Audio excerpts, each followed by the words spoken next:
Savannah Lewis pulled her wool coat tighter around her body, muttering curses at the snowstorm, turning Manhattan into a whiteout painting. Of course, she muttered to herself. The day I have to go to a cocky CEO's penthouse is the day the weather decides to throw a tantrum. She stood in front of the gleaming glass tower that Grayson Reed, real estate mogul and New York's #1 Playboy, called home. Savannah's task was simple. Prepare the penthouse for a weekend charity gala, where Grayson would show up, flash his signature grin, and sign big checks while the media fawned over him. As an event planning assistant, she was used to dealing with wealthy clients. But Grayson Reed? He was a different breed. The kind of man who turned every head in the room, and not always for the right reasons. The elevator doors opened, revealing a space so luxurious it made her catch her breath. Marble floors sparkled beneath her boots. Floor-to-ceiling glass walls overlooked a city buried in snow, and a modern fireplace crackled in the center of the room. Savannah inhaled deeply, catching a mix of sandalwood and peppermint from somewhere nearby. If I were writing a novel in here, she thought, the heroine would definitely get into major trouble. You're late, a deep voice called from the spiral staircase. Grayson Reed descended, sleeves rolled up on a crisp white shirt, tousled brown hair looking like he'd just come from the gym. His piercing blue eyes swept over her, not exactly friendly, but not indifferent either. Savannah raised an eyebrow, refusing to be intimidated. And the CEO doesn't check his emails. I mentioned the snow was thick, traffic worse, but thank you for the warm welcome. She lifted her iPad, pulling up the checklist. We have 3 hours to turn this place into a charity heaven. Ready? Grayson smirked, clearly unused to being challenged. Do you talk to all your clients like that? Only the ones who think they're the center of the universe, Savannah replied sweetly, striding past him to start inspecting the lounge area. The buffet table goes here. Lighting needs to be softer and please. No depressing jazz like last time.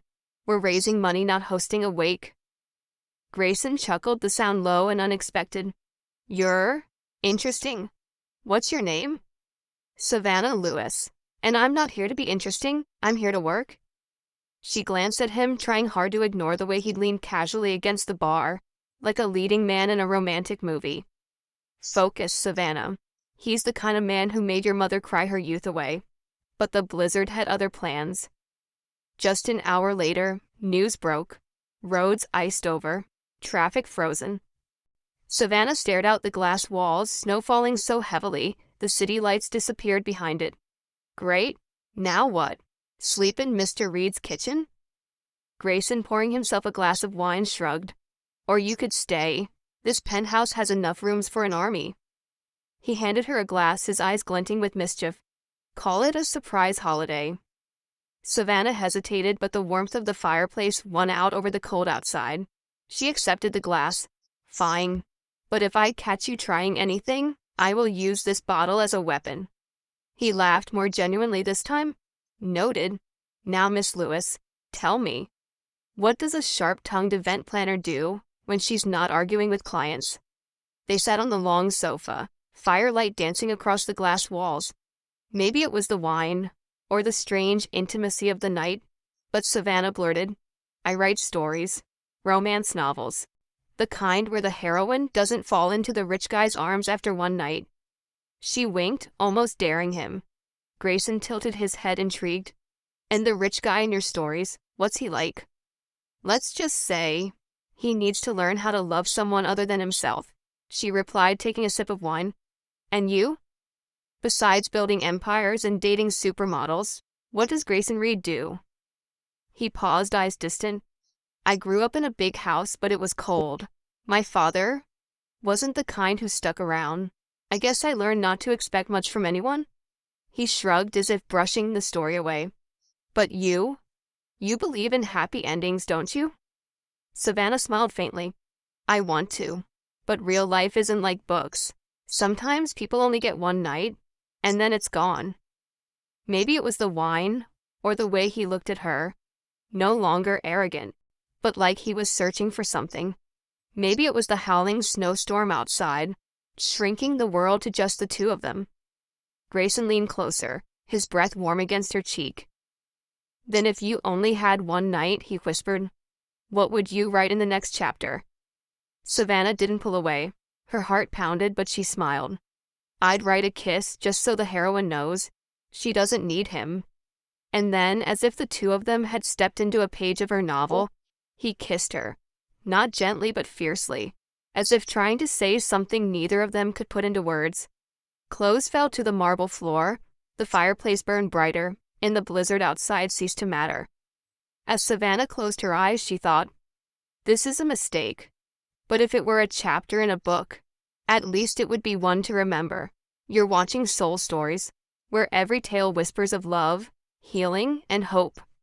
If you believe that even the smallest act of kindness can change a life, and that love often arrives when we least expect it, don't forget to subscribe and be part of our journey. Now stay with us. The story is just beginning. Chapter 2. A Goodbye on Paper. Savannah woke up to the cold gray light of dawn streaming through the massive windows of the penthouse. She blinked, her head spinning, and then a wave of panic surged through her. This wasn't her bed. This wasn't her tiny Brooklyn apartment with the rumble of buses outside the window. She was here, wrapped in silky sheets on a strange king-size bed, the faint scent of sandalwood in the air, reminding her of the night before, of Grayson Reed, of the kiss, and of everything that came after. Oh, no, no, no, she muttered, sitting up and clutching her head. Images from the night flashed through her mind like a sped-up film reel. The wine, Grayson's eyes, his whispered words, and how she had let herself get swept away. Like the heroine in a romance novel she would write, and then tear up for being too ridiculous. Savannah Lewis, what the hell did you just do? She glanced beside her. Thankfully, Grayson wasn't there. His pillow still bore the faint imprint of his head and a trace of his cologne, but he was gone. Maybe in the penthouse gym, or on a call running his empire. Whatever it was, she had to leave. Now Savannah jumped out of bed and hurriedly grabbed her clothes scattered across the marble floor. Blue sweater, jeans, coat, all rumpled and mocking her lack of control. She scanned the room for her shoes and found them tossed near the fireplace, the very spot where she and Grayson had sat the night before, laughing, sharing things she never imagined she'd reveal to a man like him. She shook her head, trying to chase away the memory of his rare smile, the way he had looked at her like she was something special. Special, my ass, she muttered, tying her shoes. He's Grayson Reed. Today it's me, tomorrow it'll be a supermodel, next week an actress. You are not the main character in his story. She thought of her mother, Clara, sitting at the kitchen table, eyes red, talking about the rich man who walked away when he found out she was pregnant. Savannah had sworn she'd never become her mother, and yet last night she'd forgotten that promise. She needed to leave a period, something final, unmistakable, no room for misinterpretation. She rummaged through her bag and found the small notebook where she scribbled story ideas. Tearing out a page, she scrawled a quick note, her hand trembling slightly. Thanks for the storm. Don't worry, I'm not the clingy type. Enjoy your life. She looked at the words and gave a bitter smile. It sounded like a line from one of her novels, witty, hiding fear beneath the sarcasm. She left the note on the kitchen counter, beside the empty wine bottle from last night, then pulled on her coat. The elevator doors opened, and she stepped in without looking back. As they slid shut, she whispered, "This chapter's over, Savannah. Don't reopen it." Grayson Reed stood in his penthouse gym, sweat rolling down his temple, but his mind wasn't on the treadmill. He'd woken at 5 a.m. to find Savannah still asleep, her hair spread over the pillow, like something from a painting. He hadn't wanted to wake her, didn't want the awkwardness of a morning after. Instead, he'd chosen to run, trying to shake the strange feeling in his chest, not quite regret, but not satisfaction either. She was different from the women he usually met, not after money, not eager for a headline. She was real. The way she teased him about the charity event, the way she talked about the novel she was writing, the way she looked at him, not with awe, but like she was trying to figure him out, like he was a book written in a foreign language. Grayson wasn't used to that. He was used to hungry eyes, not questioning ones. When he returned to the main apartment, the clock read 7. The penthouse was silent, only the wind hissing outside the windows. He walked into the bedroom and saw the bed was empty. "Savannah," he called out, his voice echoing. No answer. A strange feeling stirred. Not quite disappointment, but something close. He went into the kitchen intending to make coffee when he spotted the note on the counter. Her handwriting slanted slightly, rushed. "Thanks for the storm. Don't worry, I'm not the clingy type. Enjoy your life." Grayson read it and a crooked smile tugged at his lips. "She really is a character," he muttered. He turned the paper over, as if it might hide some secret. Her message was funny and sharp, just like her. But something in it left him feeling hollow. She had left without a number, without a trace, except a slip of paper. He thought back to last night, her laugh when he talked about his lonely childhood, her eyes when she spoke of happy endings in fiction, eyes full of hope and doubt. He'd kissed her, not as a conquest, but because, for a fleeting second, he wanted to feel something real. And now she was gone, like the two of them had only ever been characters in a short chapter. Grayson sat on the couch, the note still in his hand. She's just a regular girl, one night. Nothing more, he told himself. But as he looked out the glass windows, where snow still fell in quiet sheets, he couldn't shake the image of her smile, the one that made him, for just a second, want to believe in something more than contracts and camera flashes. He opened the drawer and placed the note inside, unsure why he didn't just throw it away. "Take care, Savannah Lewis," he said to the empty room. But deep down he knew he was lying. He didn't want this to be goodbye. Chapter 3. 2 lines in an unfinished page. Savannah stood in the tiny bathroom of her Brooklyn apartment, the flickering fluorescent light casting a pale glow on the pregnancy test in her hand. 2 blue lines. Clear, undeniable. Her knees trembled as if the floor might collapse beneath her. "No," she whispered, her voice cracking. "This can't be happening." But the test didn't lie, and neither did her body. The constant nausea over the past week, the unusual exhaustion, and the strange sense that something had changed forever. She sank down onto the edge of the tub, burying her face in her hands. The memory of that snowstorm night in Grayson Reed's penthouse surged back. The wine, the kiss, the moment she'd let herself forget reality. She thought it was a mistake, just a fleeting chapter that would close the second she walked away. But now that chapter was writing itself forward, and she had no idea what to do with the next page. Her mother's face came sharply to mind. Clara sitting at the kitchen table with red eyes talking about the wealthy man who had promised her the world, and then vanished when he found out she was pregnant. "Men like that don't stay, Savannah," she had once said, her voice bitter. "They take your heart and leave you to gather the pieces." Savannah had vowed she would never end up like her mother, and yet here she was, facing her greatest fear. She thought of Grayson, his arrogant smile, those deep blue eyes, and the rare moment he'd opened up about his cold childhood. He wasn't the father type. He wasn't someone who stayed. The charity gala she had organized in his penthouse just last week was proof. Grayson had shown up, signed big checks, smiled for the cameras, and disappeared into a sea of women. Savannah, standing in the corner, had seen him, handsome, untouchable, and completely out of reach. Contact him now? No way. She didn't want to be a burden. She didn't want her child to grow up with a father who only existed in headlines. She stood up, took a deep breath. "Okay," she told herself, "I can do this. I don't need him." She tossed the test into the trash, but the image of those 2 lines lingered like a shadow. She knew she couldn't stay in New York, where every corner might remind her of Grayson, of that night. She needed a fresh start. 2 weeks later, Savannah sat on a Greyhound bus bound for Boston, her small suitcase, everything she owned, tucked at her feet. She had quit her job at the event planning company, claiming she needed family time. Her boss, a sharp but kind woman, had tried to keep her. "Savannah, you're the star of the team. That Reed charity gala was a hit because of you." But Savannah only smiled, hiding the growing secret inside her. Boston greeted her with the biting chill of late winter, but her mother's tiny apartment in Jamaica Plain was warm like a hug. Clara, her silver hair tucked under a scarf, pulled her into the house without pressing too many questions. "You look tired, Savannah," she said, placing a hot cup of tea in front of her. "Tell me when you're ready."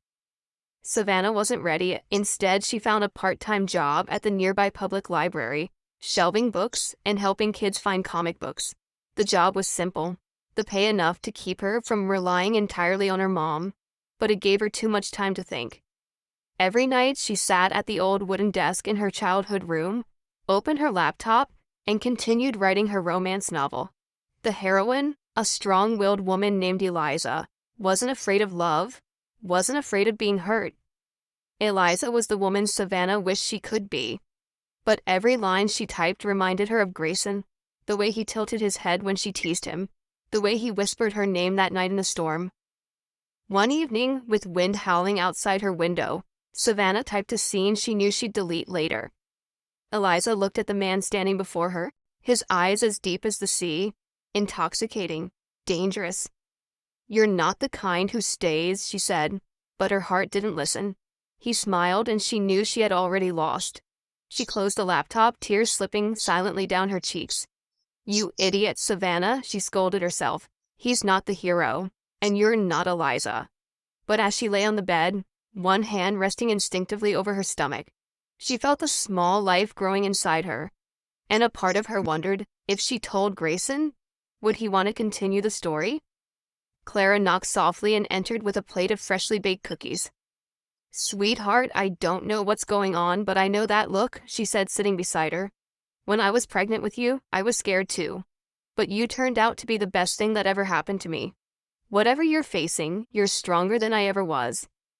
Savannah smiled weakly, not yet brave enough to talk about the 2 lines. But her mother's words were like a small lantern in the dark. She hugged her, whispering, "Thank you, Mom." And in her heart, she made a promise. She would do everything to protect this baby, even if it meant never seeing Grayson Reed again. After Clara left, Savannah reopened the laptop and deleted the scene about Eliza. Instead, she wrote a new line. Eliza stood alone, but she wasn't lonely. She carried within her a new story, and she would write it her way. She closed the laptop and looked out the window, where a faint moonlight broke through the clouds. Boston wasn't New York. There were no penthouses, no flashing lights. But here she had her mother, the library, and the baby growing inside her. It was enough. At least she tried to believe it was. Chapter 4. The Encounter in Boston. Grayson Reed stood in the grand lobby of the Boston Convention Center, the crystal chandeliers casting a gleam over his navy blue suit.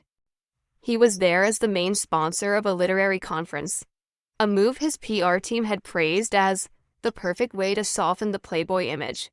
But the truth was, Grayson didn't care much about books or keynote speeches. He agreed to come because of Ethan, his best friend from college, who had begged him. "You need to do something besides showing up in tabloids for dating supermodels, Gray." The event buzzed with energy. Tables stacked with books, authors signing for eager readers. Grayson strolled through the crowd, offering polite smiles whenever someone recognized him. But then he stopped short. In a far corner near the Boston Public Library's outreach booth, he saw a familiar face, Savannah Lewis. She wore an oversized beige sweater, her hair tied up high, as she guided a group of school kids toward a display. But what made Grayson freeze wasn't just her warm, witty smile, the same one from that snowstorm night. It was the undeniable curve of her belly beneath her sweater. She was pregnant. His heart pounded. He didn't even remember walking through the crowd. Suddenly, he was standing in front of her, words catching in his throat. "Savannah," he said, his voice deeper than he intended. She looked up, and for a split second, panic flashed in her eyes. But she quickly composed herself, smiling as if he were just another passerby. "Mr. Reed," she said evenly, "didn't expect to see you here. Since when do you like books?" Grayson didn't smile. He looked straight into her eyes, then down at her belly. "The baby," he said, his voice low but firm. "How far along?" Savannah stiffened. She turned away, pretending to rearrange a stack of books. 6 months, she replied coldly. "But it has nothing to do with you. If that's what you're thinking." Her lie hit him like a gut punch. He remembered that night vividly. December 12th, the snowstorm, and the way she looked at him as she talked about her novel. He wasn't great at math, but 6 months from that night, the timeline matched perfectly. He wanted to press her, to demand the truth, but her expression, guarded and wounded, stopped him. "All right," he said, his voice softer. "I didn't mean to intrude. Just congratulations." He turned to leave, but each step felt like a weight dragging behind him. He didn't believe her. He couldn't. Grayson sat in a cafe across from the convention center, a cold espresso untouched in front of him. He dialed Ethan Carter, his best friend, and an OBGYN, the only person he trusted with this. "I need you to look into something," Grayson said tensely, "but it has to stay quiet."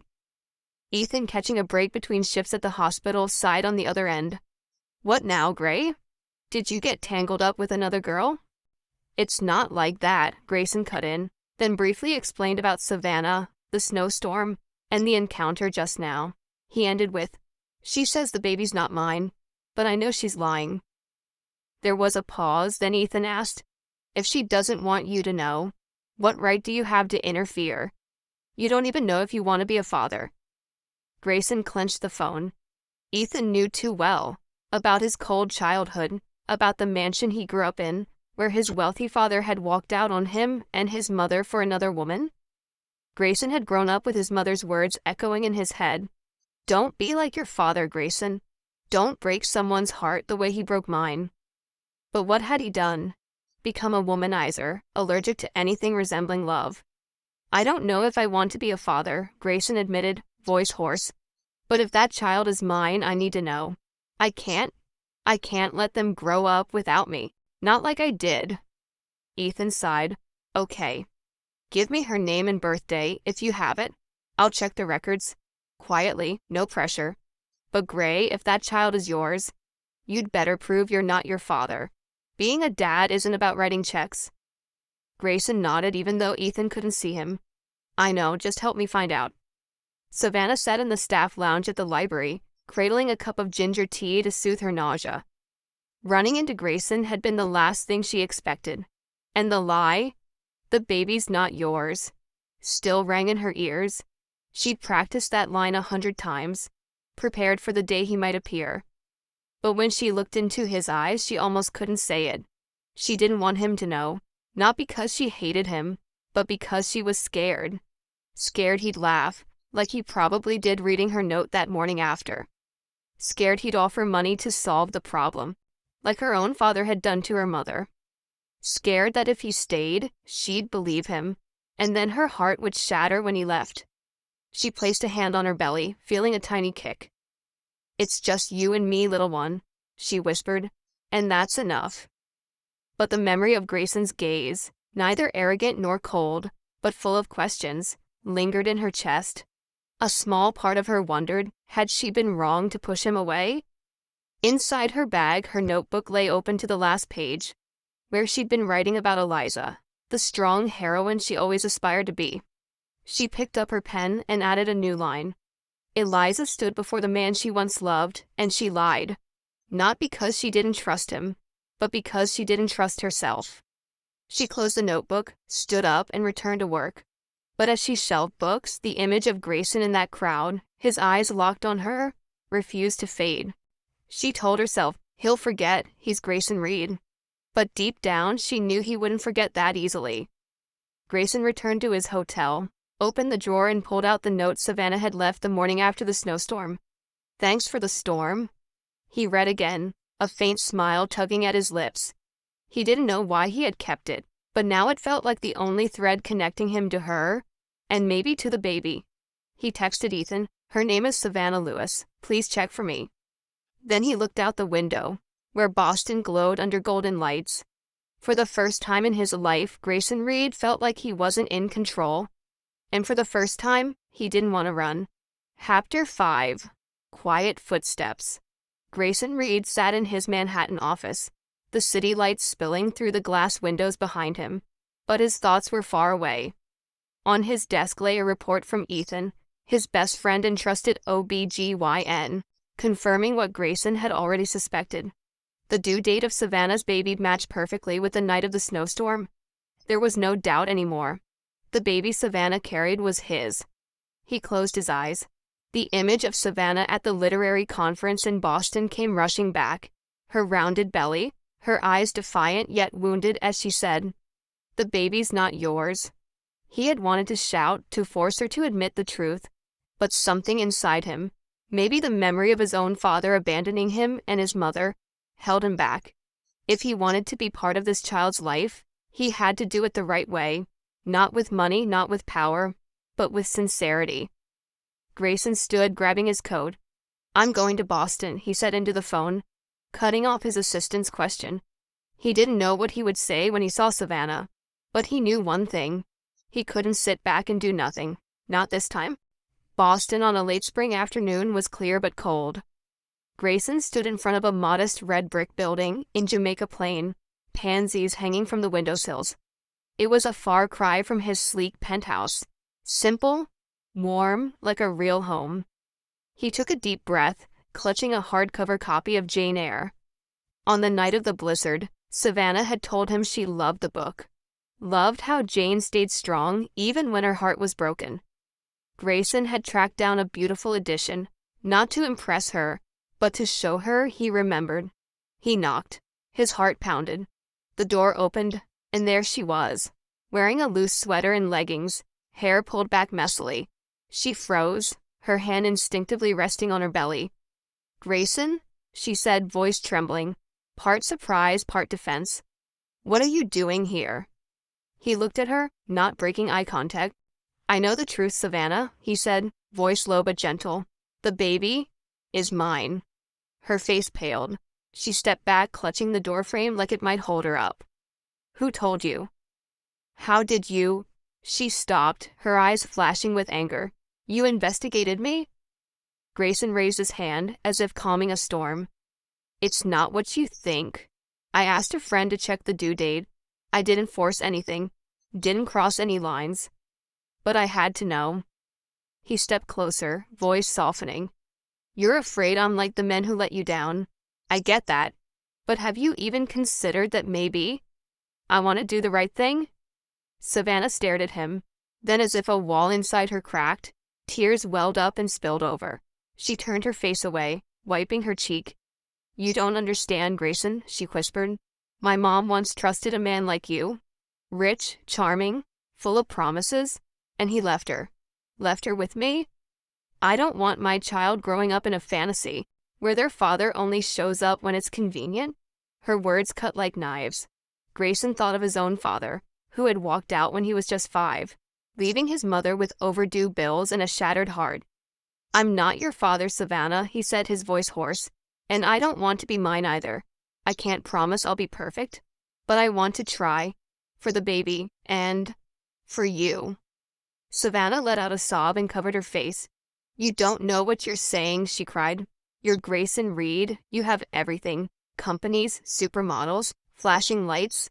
I'm just an ordinary woman. I can't let my child hope for something that isn't real." Grayson wanted to hold her, to tell her she wasn't just anything, but he knew she needed space. He stepped back, placing Jane Eyre on the doorstep. "I won't push you," he said softly, "but please keep this. You once said that book made you believe in your own strength.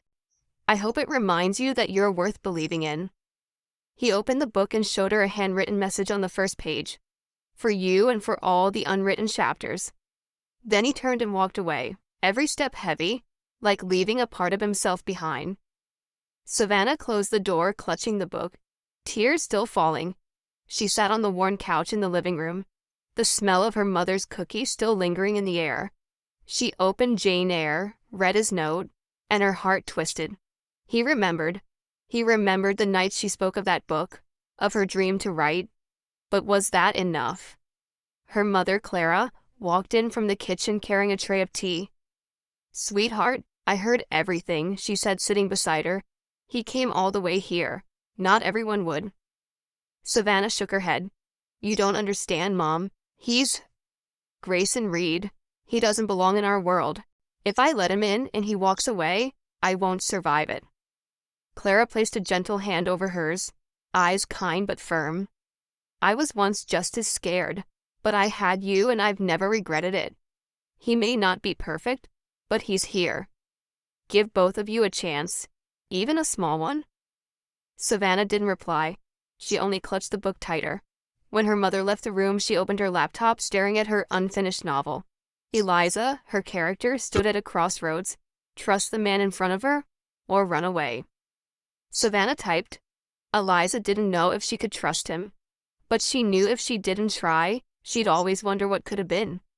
She closed the laptop, gazing out the window where the golden light of sunset washed over the Boston street. Grayson was gone, but the book in her hands felt like a quiet promise. She didn't know if she'd dare to open it again. But for the first time, she felt a flicker of hope, small, but real. Grayson sat in his car, watching Savannah's apartment from a distance. He thought of his father, of all the times he'd sworn not to become him. But standing in front of Savannah, he realized doing better wasn't as easy as he thought. He texted Ethan, "She's not ready, but I'm not giving up." Ethan replied almost instantly, "Good, just remember, this time lead with your heart, not your wallet." Grayson gave a faint smile and slipped his phone away. He started the engine and drove off into the sunset, knowing this journey was only just beginning. Still following the story? If this story found you outside of Soul Stories, we invite you home, to where every touching tale begins with truth, hope, and heart. Chapter 6, The Clumsy Man. Savannah sat in the OBGYN office in Boston, the soft daylight filtering through the window, landing on the worn magazine in her hands. She flipped through the pages without reading, her mind tangled. It had been 3 weeks since Grayson stood outside her apartment, leaving behind Jane Eyre and the handwritten words that haunted her nights. For you and for all the unwritten chapters. She'd thought he would disappear afterward, just like the men her mother had always warned her about. But Grayson Reed, it turned out, wasn't so easy to walk away. She heard familiar footsteps in the hallway. The door opened. Grayson stepped in, sleeves rolled up on a light blue shirt, holding a brown paper bag. He nodded at her, his smile faint but lacking the arrogance he once carried. "I'm not late, am I?" he asked, taking the seat across from her. Savannah raised an eyebrow. "What are you doing here, Grayson? I told you, I don't need—" "Just wanted to make sure you and the baby are okay," he interrupted, his voice low but firm. He placed the bag on the table and slid it toward her. "And I brought a few things." She glanced at the bag, curiosity flickering behind her cool facade. Inside were a copy of The Very Hungry Caterpillar and a tiny stuffed bear with button eyes. "Books and a bear?" she asked, half amused. "You think my baby's going to be reading the moment they're born?" Grayson shrugged, a sparkle in his eyes. "I read that babies like bright colors. And the bear? I thought it was cute." He scratched his head, clearly self-conscious. "I didn't know what else to bring." Savannah tried not to smile, but the corner of her mouth betrayed her. "You're a real parenting expert," she said dryly, turning away just as the nurse called her name. Grayson stood up, ready to follow, but she held out a hand. "Stay, I've got this." He nodded, not pushing, but the patience and quiet concern in his eyes unsettled her. Not because of him, but because she was starting to get used to him being there. In the weeks that followed, Grayson became a strange new fixture in Savannah's life. He showed up to nearly every prenatal appointment, always on time, always with something in hand. A box of cookies for Clara, a tiny onesie, or another book. This time, Goodnight Moon. He never forced conversation, never asked for anything beyond being present. But his clumsiness, it was nearly maddening. One afternoon, Savannah found Grayson in the hospital parking lot, struggling with a brand new car seat. He was trying to install it in the back of a rental SUV, but a plastic connector had snapped in his hand. "Damn it," he muttered, staring at the broken piece like it had betrayed him. Savannah walked over, hands on her hips. "What are you doing? Breaking the car or the seat?" Grayson looked up, his face flushed with embarrassment. "I was researching how to install a car seat. YouTube said it was easy." He held up the broken part with a sheepish grin. "Clearly I'm not a tech genius." She burst out laughing before she could stop herself. Grayson Reed, real estate tycoon, defeated by molded plastic? The press would eat this up. She crouched beside him, guiding his hand to the correct latch, even as her belly made it awkward. They worked in silence, birds chirping from a tree nearby. When the seat was finally installed, crooked but secure, Grayson wiped sweat from his forehead. "Thanks," he said quietly. I don't want my kid riding in a junk setup." Savannah looked at him, and something in her chest tightened. He was trying, really trying. But she was still afraid. Afraid this was all just an act, that one day he'd get bored and vanish. That night, back at Clara's apartment, Savannah sat in the kitchen while Grayson fumbled with a bottle she'd handed him for practice. He poured water in, only to spill most of it across the counter. "Damn it, this is harder than I thought," he muttered, grabbing a towel. Savannah couldn't help but laugh. "You planning to feed our baby orange juice? At your pace, that's more likely." Grayson smirked, mock offended. "Hey, I'm learning. Give me a month. I'll be a formula master." He tried again, more carefully this time, but still managed to drip a few drops. Clara, rolling out dough for cookies in the corner, watched them with quiet amusement. She turned to Savannah and whispered, "He's clumsy, but at least he's trying. Not every man would stick around to look ridiculous for his kid." Savannah looked at her mom, then at Grayson, now murmuring to the bottle like it was a difficult business partner. Her heart softened slowly, like ice melting under sunlight. She remembered the Jane Eyre he'd left, the line he wrote. He hadn't promised her the world, but he was here, awkward, sincere, trying for the baby and maybe as for her. But fear still clung to her. She had seen her mother fall apart over a man like him. If she let Grayson in and he left, she wouldn't just lose him. She'd lose her faith in herself. She stood abruptly, turning away. "I'm tired," she said, her voice sharper than she intended. "You should go, Grayson." He looked at her, a flicker of hurt in his eyes, but didn't argue. "All right," he said, setting down the bottle. "But I'll be back, Savannah. Not because I have to, but because I want to." He left the kitchen behind, leaving only the ticking clock in his wake. After Grayson was gone, Savannah sat at the table, opening her laptop. Her novel still rested at the moment where Eliza faced the man she loved. She typed a new line. Eliza looked at him, her heart unsteady, but fear held her back. She wanted to believe, but didn't know if she had the courage to try. She closed the laptop and placed her hand on her belly, feeling a soft kick. "What do you think, little one?" she whispered. "Should I give your dad a chance?" The baby kicked harder, as if answering. Savannah smiled, though her eyes shimmered with tears. Clara walked in and set a plate of cookies in front of her. "Sweetheart," she said gently, "I'm not saying he's perfect. But the way he looks at you, it's not like your father looked at me." Savannah didn't reply.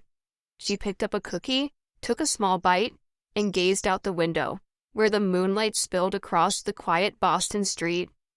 Grayson was gone for now, but his presence lingered in the book, the teddy bear, the slightly crooked car seat, like quiet footsteps slipping into her life. She didn't know if she was ready to open the door, but for the first time she thought maybe, just maybe, she could try. Chapter 7, A Misunderstanding from a Photo. Savannah sat in her small Boston bedroom, the soft light of her old desk lamp glowing over her laptop screen. She was writing a new chapter in her novel, where her heroine Eliza stood at a crossroads. Trust the man who was trying to change or protect her own heart. Her fingers moved across the keys, but her mind wasn't fully there. Over the past few weeks, Grayson Reed had quietly woven himself into her life. Through small gifts for the baby, his awkward yet sincere appearances at her checkups, and the way he looked at her, like she was a story he wanted to keep reading forever. She had begun to think, maybe, he really wanted to stay. Her phone buzzed, a news notification. She glanced at it, ready to ignore it, until the headline stopped her cold. Grayson Reed reunites with supermodel X. Her heart sank. She tapped the article, even as every part of her screamed not to. The photo loaded. Grayson, seated in an upscale restaurant, facing a stunning blonde. Vanessa Lane, his ex-girlfriend, and a famous supermodel. They were laughing. Grayson leaned in, wine glass in hand. The caption read, "Friday night, the real estate mogul was spotted getting cozy with Vanessa Lane, sparking rumors of a romantic reunion." Savannah felt like she'd been slapped. She slammed the laptop shut, her hands trembling. Images flashed in her mind. Grayson installing the baby car seat, bringing children's books, fumbling with a baby bottle in her mom's kitchen. Now they all felt like lies. God, I'm such a fool, she whispered, tears welling. I was wrong to believe he could change. She opened her phone, typed with shaky fingers. I was wrong to think you could change. Don't come near my child again. She hit send before she could second-guess herself. Then she blocked his number. The phone dropped to the table, and she buried her face in her hands, sobbing. She didn't want her child to grow up with a father who showed up when it was convenient. She didn't want to become her mother. She stood, shut the door to her room, and returned to the guarded life she had once tried to leave behind. Grayson sat in his Manhattan office, city lights flickering beyond the glass. He'd just finished a long meeting, but his mind had stayed on Savannah the entire time. He'd planned to fly to Boston that weekend, bringing along a new stacking toy he'd read was great for infant development. But when he checked his phone, Savannah's message cut through him like a blade. I was wrong to think you could change. Don't come near my child again. His chest tightened. He called her immediately, but it went straight to voicemail. She had blocked him. What the hell, he muttered, skimming his inbox and news feeds for a clue. Then he saw it. The article. The photo of him and Vanessa. He cursed under his breath. Friday night, Vanessa had called, pleading to meet just to talk. He had agreed, thinking it would be a quick meal to close the door on their past. During dinner, she'd hinted at getting back together, her voice smooth with nostalgia. But he had refused immediately. I'm not that man anymore, Vanessa. There's someone else, and a baby waiting for me. They'd laughed politely, parted on friendly terms, and he had thought that was that. But the press, as always, had twisted everything. He wanted to explain, to text, to fly to her right then. But he didn't. A message wouldn't be enough. Savannah wasn't just hurt, she was scared. And he knew why.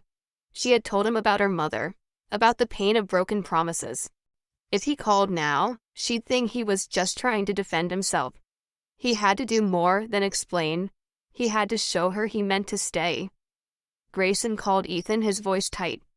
She saw the article about Vanessa. She blocked me. Ethan sighed on the other end. I told you to be careful with the media.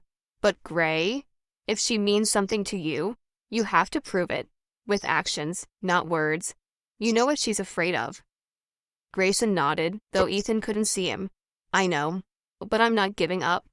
He hung up and stared out the window, thinking about his father, the man who never returned after he left.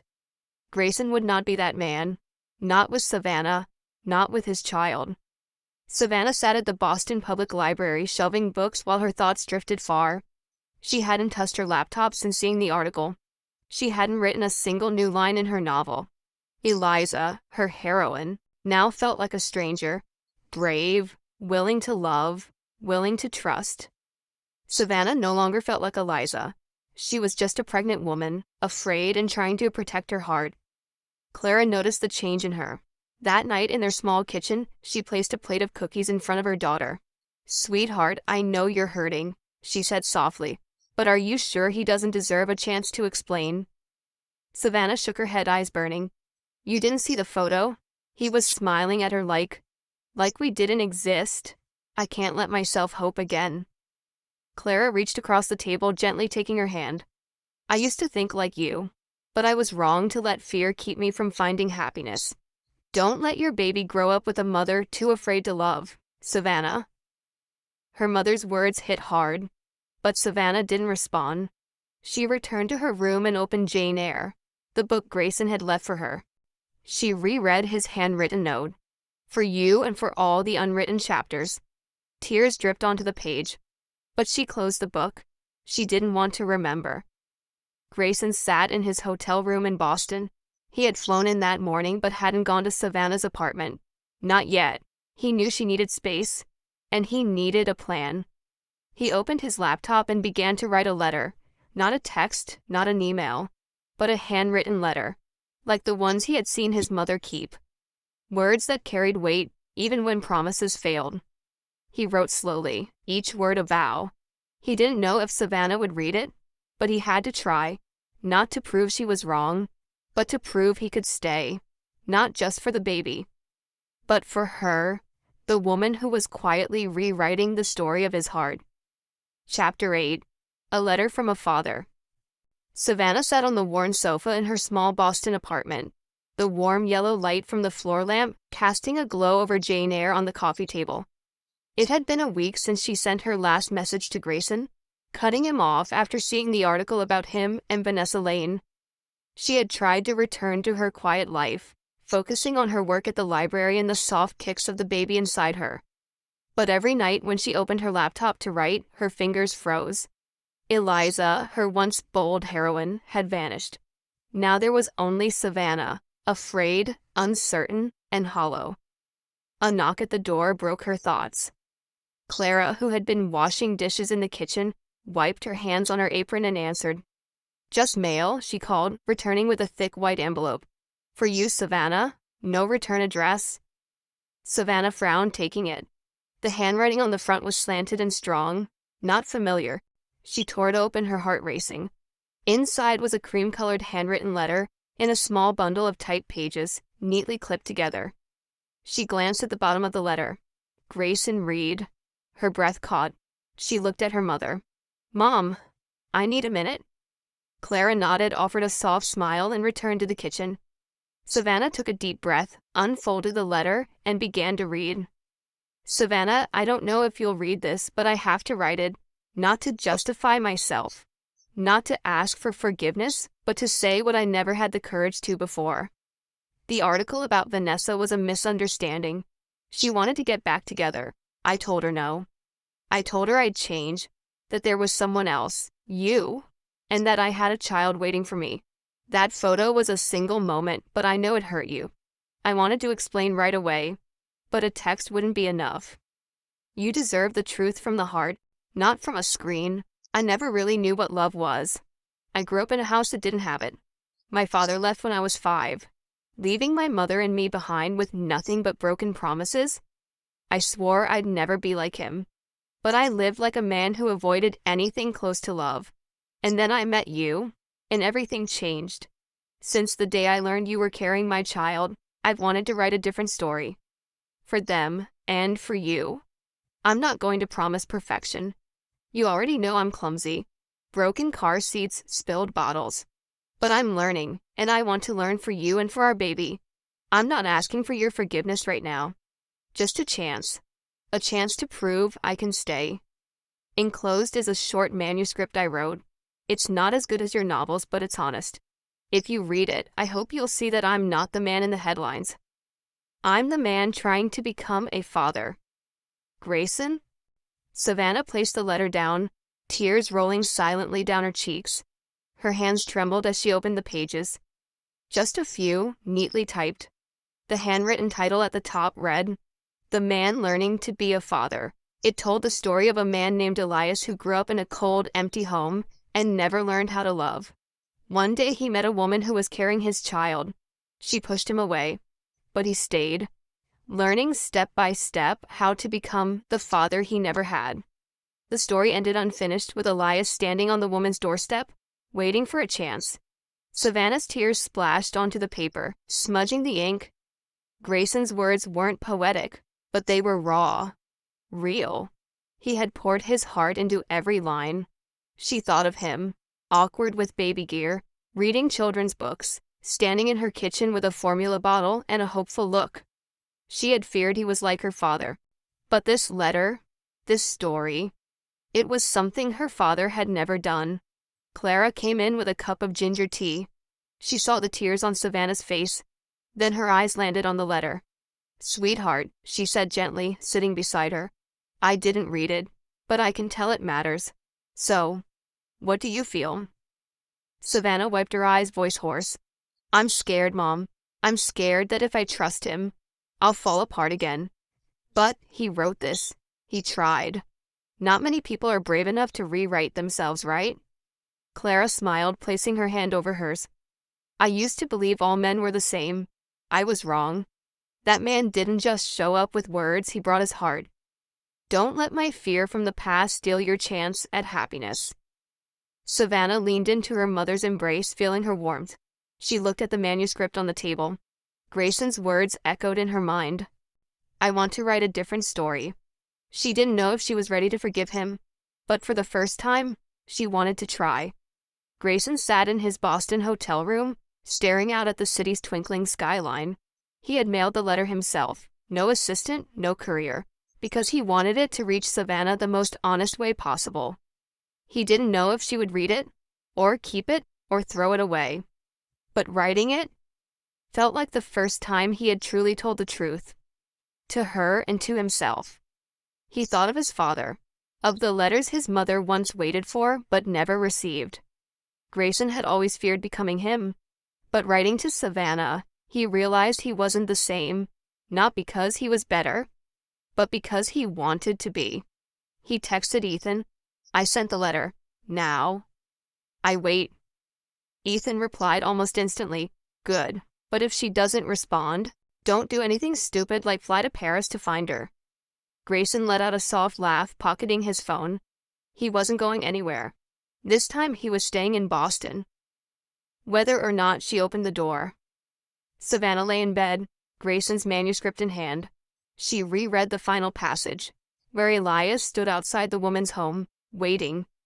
She thought about her own story, about Eliza, the fearless heroine who now felt just as lost as she did. She opened her notebook and wrote a new line. Eliza held the letter, and for the first time, she didn't run. She didn't know how the next chapter would go, but she wanted to write it. She closed the notebook, placing Grayson's manuscript next to Jane Eyre. The baby kicked gently, almost like a response. Savannah smiled through her tears. She didn't know what tomorrow would bring, but tonight, for the first time, she felt a flicker of hope. Small, but enough to believe that maybe, just maybe, their story wasn't over yet. You're watching Soul Stories, created exclusively for our channel. Leave a comment, we read everyone. Subscribe to support more original, heart-touching tales. Thank you for being part of the Soul Stories family. Chapter 9, The Night Hope was born. Rain pounded the streets of Boston, a chaotic symphony against the windows of Clara's small apartment. Savannah awoke in the middle of the night, clutching the side of her bed as a sharp pain tore through her abdomen.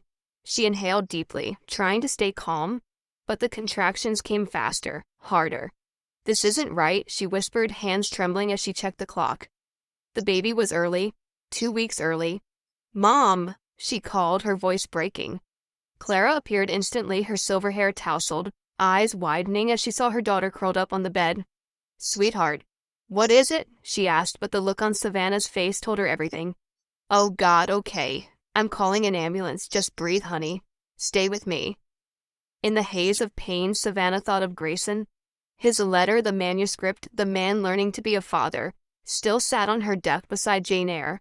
She hadn't answered him, hadn't opened her heart, yet his words echoed in her mind. I want to write a different story. For the baby, and for you. She wanted him there, though she couldn't admit it. But she had blocked him, pushed him away. Now all she had was her mother, and a child ready to enter the world. The ambulance arrived quickly, speeding Savannah and Clara to the hospital through the rain.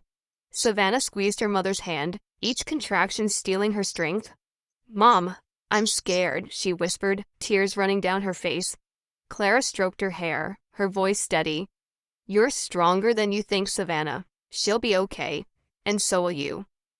Grayson Reed sat alone in his dark office in Manhattan, the glow of the city flickering beyond the windows. He had returned from Boston a few days earlier, still waiting, still hoping for a reply to his letter. He didn't blame her. He'd promised to wait.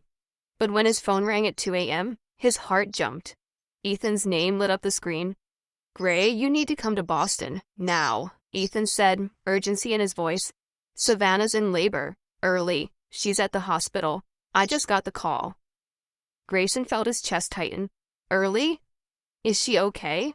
The baby? He didn't finish, he was already grabbing his coat. I'm on my way, thank you, Ethan. He booked the first flight he could find, not caring about the storm or his company. In the taxi to the airport, he thought about Savannah.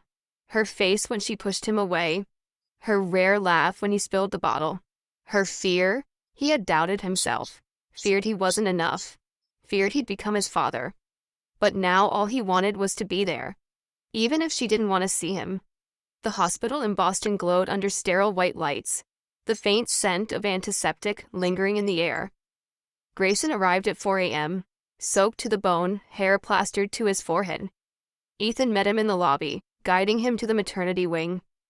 "She's in active labor," Ethan said, resting a hand on his shoulder. "But prepare yourself. She might not want you in there." Grayson nodded, heart pounding. He stood outside the delivery room, just steps from the door, but it felt like an ocean away. Clara sat nearby, holding a hospital coffee cup, eyes tired but kind.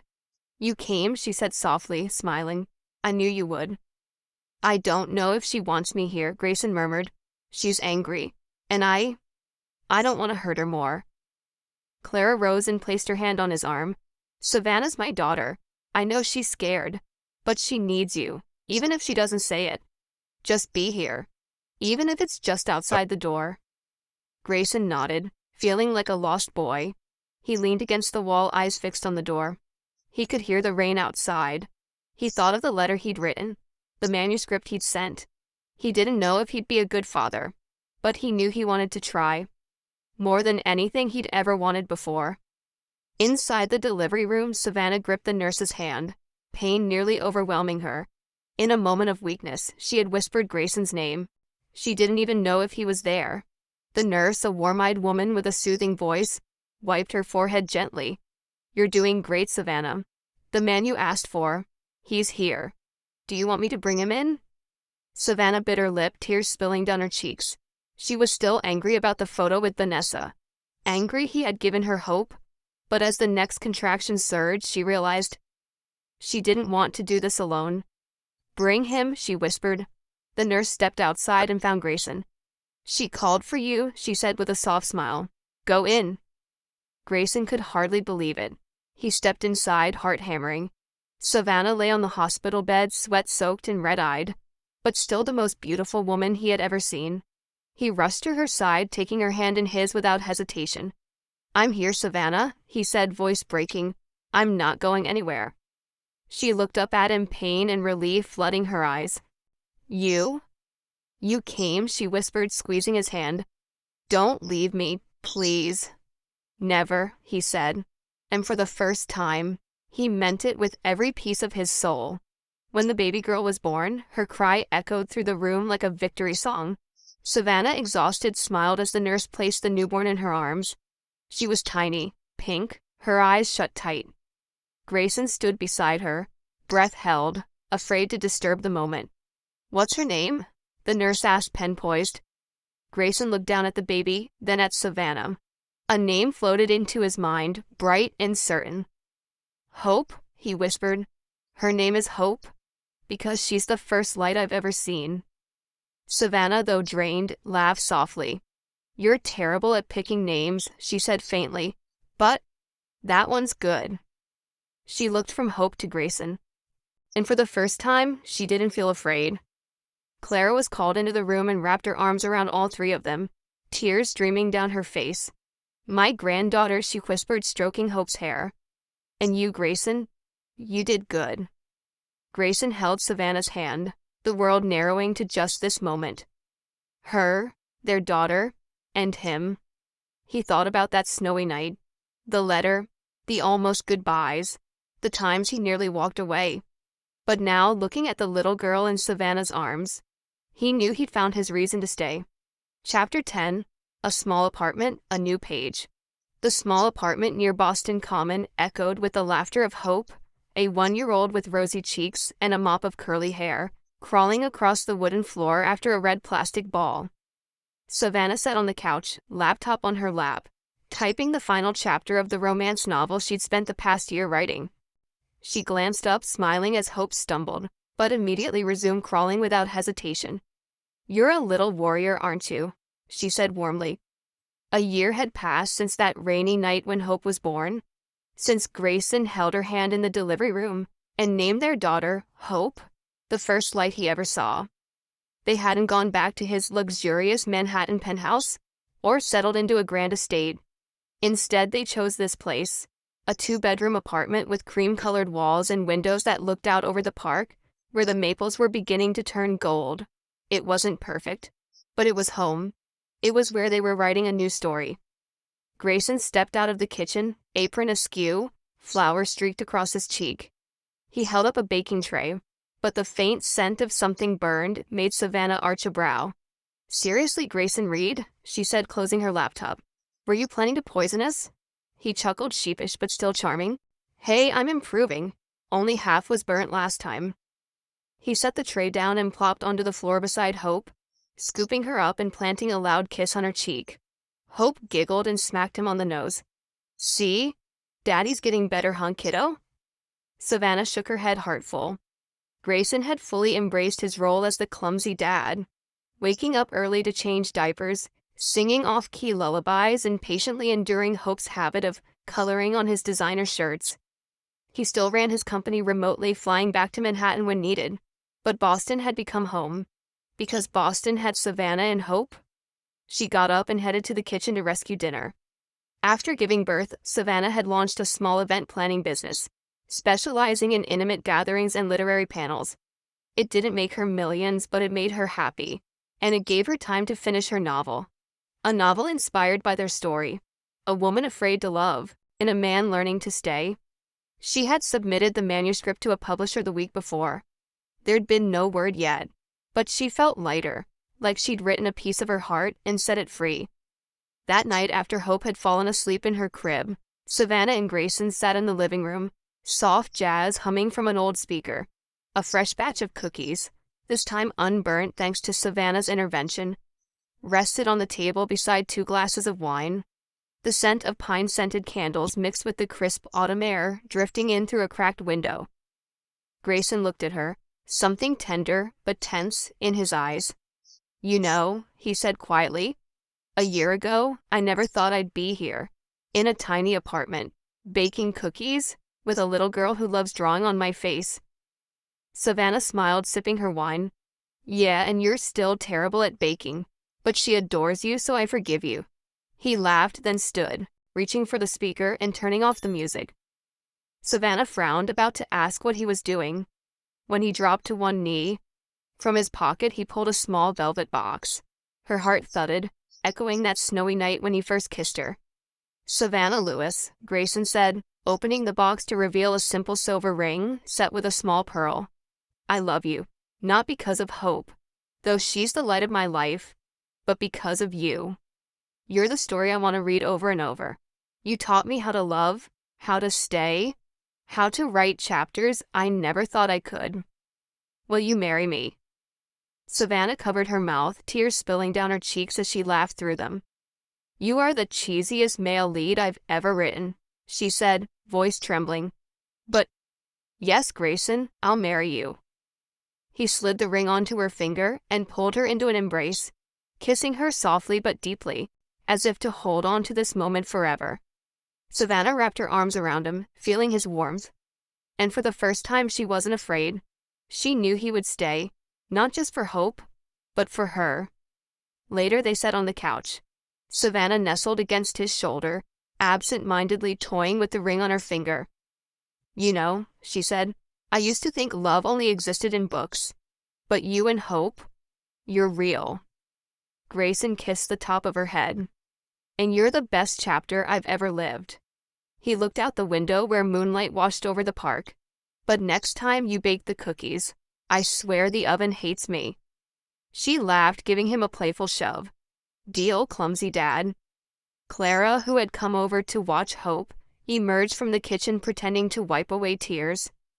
"You two are making me cry," she said, hugging them both. "But I'm so proud of you, Savannah. And Grayson, you're part of this family now." Grayson smiled, squeezing Savannah's hand tighter. He thought back to the blizzard night, the letter he wrote, the first time he held Hope. He had once been a man with nothing but penthouses and empty charm. Now in this small apartment, he had found something he never knew he was missing. A family. Late that night, as Grayson slept beside her, Savannah opened her laptop and reread the final chapter of her novel. Eliza, her character, had found happiness, not because the man beside her was perfect, but because they chose to write the story together. She added one final line. Eliza looked at the man she loved, and she knew, whatever the future held, they would write every page together. She closed the laptop, gazed at Hope sleeping peacefully in her crib, then at Grayson, breathing steadily beside her. Savannah smiled, switched off the light, and lay down next to him. The small apartment. The autumn wind outside. The warmth of her family. It was the happy ending she once thought only existed in books.